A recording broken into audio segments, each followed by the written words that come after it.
Shots ring out in a Rockford East Side neighborhood. Homeowners are left shaken and say violent crime doesn't happen in their area. Now the search is on for the person or people responsible for Tuesday morning's shooting. One man is in the hospital after he was shot in the hand. A police spokesperson has not announced if anyone has been arrested, but describes the Benton Street shooting as a very active investigation. Shortly after 11 this morning, police rushed to the 1600 block of Benton Street. Neighbors say it's a very quiet area.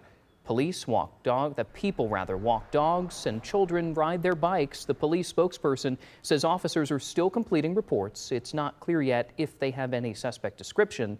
This is the third shooting in Rockford over the past 4 days. One neighbor has a message for those responsible.